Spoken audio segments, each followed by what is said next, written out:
اگر سسٹم کو بہتر کرنا ہے 2 کام کریں. یہ میرا پیغام تمام وزیر اعظم صاحب، ان کی بیوروکریسی، تمام اداروں کو ہے. اگر آپ چاہتے ہیں کہ ملک سے وفادار لوگ اوپر آئیں، 2 چیزوں کو ختم کریں. چاہتے ہیں کرپشن ختم ہو، یہ بہت امپورٹنٹ پوائنٹ ہے. حضرت صاحب اس بات پر وہ گولیاں مار رہے ہیں. وہ 2 کام. نمبر 1 عورت وومنائزنگ، نمبر 2 شراب. اس پہ پابندی لگا. میں تھوڑا سا یہ چیز سمجھا دیتا ہوں. ایک سینئر افسر جب عورت کی لت اسے پڑ جاتی ہے تو سب سے پہلے تو وہ سیکیورٹی کلیئرنس کراتا ہے کہ مجھے کوئی ایسا فارم ہاؤس ملے جہاں پر چھاپا نہ پڑے. 20-30 ہزار روپے اس کا خرچہ. تنخواہ کتنی ہوتی ہے؟ حد مارو سینئر افسر کی 90,000 سے شروع ہو کے 1.5 لاکھ پہ ہوتی ہے، 1.25 لاکھ. بس وہ جاتا ہے جناب اس فارم ہاؤس پہ، اور عورت بھی وہ کوئی لوکل نہیں منگواتا، 20-30 ہزار کا خرچہ اس پہ کرتا ہے. پھر اس کے تحفے تحائف الگ. جب اس کو یہ لت پڑ جاتی ہے تو کم از کم 12-14 لاکھ پہ تو یہ اس کا مہینے کا خرچہ ہے. اور اس کے بعد جب وہ شراب میں پڑتا ہے تو بھائی جان وہ جو شراب ہوتی ہے وہ بھی لوکل نہیں ہوتی. وہ پھر اپنے سارے بیچ میٹس کے ساتھ بلا کے بٹھا کے شراب کباب کی محفل سے جاتا ہے. اور وہ پیسے کہاں سے آتے ہیں؟ سب سے پہلے تو وہ پیسے آتے ہیں جناب آپ کے یہ ٹھیکیداری کے کاموں میں، سرکاری کاموں میں ٹھیکے مارے گا وہ کمیشن. اس کے بعد وہ انلیگل گاڑیوں کو منگوائے گا، وہاں سے چرس بھنگ کا کاروبار کروائے گا. اور اس کے بعد وہ ملک کے راز کو بیچے گا. اس کے بعد وہ ملک کی عزت کو بیچے گا. قانون سازی بناؤ کہ کوئی بھی 19 گریڈ سے لے کے 22 گریڈ تک کا جو آفیسر ہے اسے ریٹائرمنٹ کے بعد ملک کے باہر گھر لینے کی اجازت نہ دی جائے. اور امریکہ میں تو بالکل بھی نہ دی جائے. ملک سے غداریاں ختم ہو جائیں گی، ملک سے قادیانیت کا فتنہ ختم ہو جائے گا. یہ جو ہماری صفوں میں گھسے ہوئے ہیں، بھائی ریٹائرمنٹ کے بعد تمہارے بچے امریکہ پڑھنے کیوں جاتے ہیں؟ ہمیں حدیث تو سناتے کہ چین تک جاؤ، چین چلے جاؤ، امریکہ کس نے کہہ جاؤ؟ اب مجھے بتاؤ، میرا بچہ جس کے ادارے میں پڑھ رہا ہے، کیا میں اس کے بادشاہ کے خلاف بات کر پاؤں گا؟ وہ ذبح نہ کر دے میرے بچے کو. یہ قانون سازی ہونی چاہیے. باہر سے کوئی افسر کسی وقت ڈیلیگیشن میں جاتا ہے یا کوئی منسٹر جاتا ہے، کوئی تحفہ دیا جائے تو فوراً سرکار کے حوالے کیا جائے. وہ اس کی ذات کرنی ہے، وہ اس عہدے کا تحفہ ہوتا ہے. موبائل ملے تو وہ تو بالکل بھی نہ لے. ماضی میں بھی انہیں موبائل ملا کرتے تھے. یہ بیگمات سے جو پیاری پیاری باتیں کرتا تھے وہ ساری چپ کے ذریعے ان تک پہنچتی تھی، اور انہی کے ذریعے انہیں بلیک میل کیا جاتا تھا. اور یہ ملک کے راز بیچتے تھے اپنی ایک عزت بچانے کے لیے. کوہاٹ کا ایک MNA صاحب، ایک میرا بڑا اچھا دوست ہے، کہتے کہ ہم کچھ آفیسرز تھے، کچھ MNAs تھے، کچھ منسٹرز تھے. ہم لوگ گئے باہر برطانیہ میں، تو رات کو جب شراب سرو ہو رہی تھی تو جب میں نے کہا کہ نہیں میں تو خان ہوں، میں تو نسوار کھاتا ہوں، اس کی اجازت نہیں دی انہوں نے، تو شراب میں پیتا نہیں ہوں. کہتے ہیں مجھے 2 خواتین سینئر عہدیدار، ماضی میں نام نہیں لیتا، یہ کیس کر دیتے ہیں FIA سائبر کرائم میں. وہ کہتے ہیں مجھے حقارت کی نگاہ سے دیکھ کے کہتی ہے خان صاحب شراب نہیں پیتے. کہتا مجھے تب اندازہ ہوا کہ یہ جو ایلیٹ کلاس ہے، ان کے ڈرائنگ روم کی ایسس حاصل کرنے کے لیے آپ کو ظالم اور شرابی ہونا پڑتا ہے. اس سسٹم میں اس طرح گھس گئے. ہم لوگ کیا کریں گے؟ باہر کھڑے ہو کے چوک چوراہے پہ نعرے لگائیں گے. کہتا ہوں جب تک اپنے بچوں کو CSS کی تیاری کرا کے سسٹم میں نہیں بھیجو گے نا، انہیں سیاست میں نہیں بھیجو گے، ہر سیاسی پارٹی میں اپنی لابی اسٹرانگ کرو، بیوروکریسی میں اپنی لابی اسٹرانگ کرو. نہیں تو یہ انگریزوں کے کتے نہلانے والے 70 سالوں سے جنہوں نے قائد اعظم کو بھی نہیں بخشا، محترمہ فاطمہ جناح کو بھی نہیں بخشا، اور جن لوگوں نے غداروں کے ساتھ سازش کر کے ملک کے وفاداروں کو شہید کروایا، احمد کانسی کے ساتھ کیا ہوا، عافیہ صدیقی کے ساتھ کیا ہوا، یہ وہی انگریزوں کے کتے نہلانے والے پھر ہم پہ قابض رہیں گے.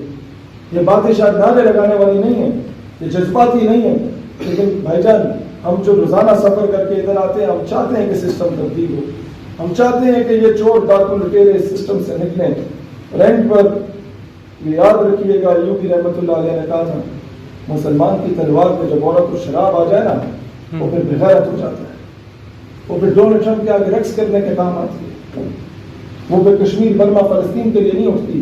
وہ پھر MOU سائن کرتی ہے کہ جناب اسرائیل کو حمایت کر دی جائے. اور یہ خلافت کا دور دوبارہ آ رہا ہے جب ترکی میں اس سے پہلے یہ تمام اسلامی ممالک کو فورس کریں گے کہ اسرائیل کی حمایت کرو. اور یہاں آپ کے میڈیا پہ بھی یہ باتیں ہونا شروع ہو گئی. لہٰذا کوئی اس طرح کی بات کرنے کا انڈائریکٹلی بھی سوچے تو گریبان پکڑو، نہیں پکڑو گے لچکدار رویہ ہوگا تو یاد رکھنا وہی ایسٹ انڈیا کمپنی کی طرح آپ کے یہاں ملک میں گھسیں گے، اور عادت گھس گئی۔ آپ کے سارے حکمران عیاشی کرنے کے لیے تو دبئی جاتے ہیں، زناکاری کرنے کے لیے تو وہاں جاتا ہے آپ کا بڑا سینئر آدمی، وہاں ان کے اڈے بنے ہوئے ہوں گے یا اپنی عورتیں پیش کرنے کو تیار ہوں گے۔ پھر کیا کرو گے جب وہ ویڈیو ریکارڈ ہو جائے گی؟ تم یہاں نعرے لگاتے رہو، حلف نامے میں ترمیم ہوگی، پرشور ہوگی۔ لہذا اس میں ہمیں کوئی کہ اشتعال انگیزی پھیلا رہے بولو ہاں پھیلا رہے، اس میں ہم لوگوں کو گریبان پکڑنا پڑ رہا ہے۔ اسرائیل کے حمایتیوں کا جو انڈائریکٹلی ڈائریکٹلی بول رہے ہیں اسرائیل کی حمایت میں، پکڑو گریبان۔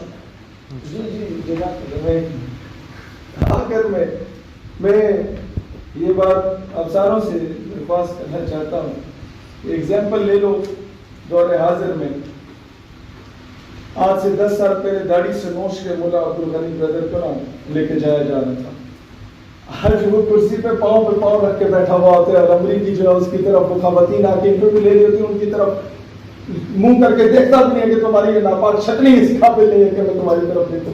اللہ کو پامر دیے مومن پہ بھروسہ، ابلیس کو یورپ کی مشینوں کا سہارا، کافر ہے تو شمشیر پہ کرتا ہے بھروسہ، مومن ہے تو بے دیکھ بھی ڈرتا ہے سپاہی۔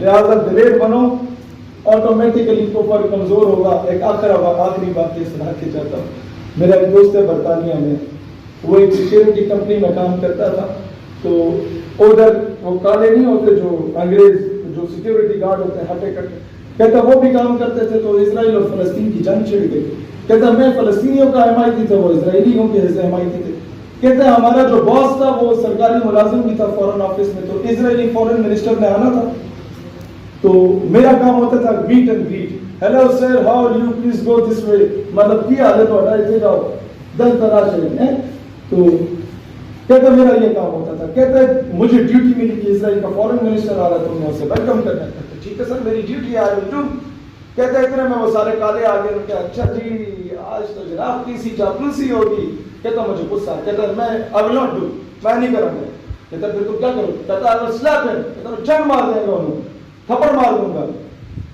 اچھا وہ کہتا بھاگا اور اپنے مینیجر کو بلایا، کہتا manager I swear to God that he said I will slap him، میں اللہ کی قسم کھاتا ہے کہہ رہا میں چنڈ مار دیں گا، تھپڑ مار دوں گا، کہتے you don't need to swear to Allah، قسم کھانے کی ضرورت نہیں ہے، میں کہہ رہا ہوں میں اسے تھپڑ مار دوں۔ کہتا مینیجر کی زمین نکل گئی پیروں سے، کہتا مجھے اٹھا کے کمرے میں لے گیا، اپنے کمرے میں بند کیا، ادھر وہ ٹی وی لگا ہوا تھا جس میں کیمرے سارے نظر آ رہے تھے، ٹھیک ہے کہ کہاں سے لوگ آ رہے، کہتا اور کچھ تھا نہیں، تو میں وہی ٹی وی دیکھ رہا تھا، اوپر بھی کیمرہ تھا جس سے مینیجر کہیں اور سے جا کے مجھے دیکھ رہا ہے، اور وہ ڈر رہا تھا کہ یہ کیمروں میں کیوں دیکھ رہا ہے کہ کیمرے سے نکل کے اسے تھپڑ نہ مارے، تو تم ذرا سے دلیر ہونا، کفر آٹومیٹکلی اس کا پیشان نکلتا ہے۔ وجہ یہ ہے کہ تم لوگوں کو دلیر ہونے کی ضرورت ہے۔ اللہ تعالیٰ دین اسلام وطن عزیز پاکستان کا حامی و ناصر ہو۔ پروفیسر صاحب ہم بچپن سے کینٹ میں رہے ہیں تو ہمارا عیدوں کا معاملہ بھی مفتی منیب والا ہوتا تھا، لیکن جس دن سے ہم نے آپ کو غازی فیصل خالد کے اس عمل کے بعد سب سے پہلے میدان میں نکلتے ہوئے دیکھا ہے، تو میں بڑے خوشی سے یہ کہوں گا کہ اس کیس میں اگر ہمیں آپ کے جوتے پہ اٹھانے پڑے ہم انشاءاللہ تعالیٰ سے رسالت کے معاملے میں ہم لوگ ہمیشہ جب تک ایک دوسرے کے قدموں میں بیٹھنا نہیں سیکھیں گے ہم لوگ اس نظریے میں کامیاب نہیں ہوں گے۔ ہم ڈیوائڈ اینڈ رول کی پالیسی پہ تقسیم ہو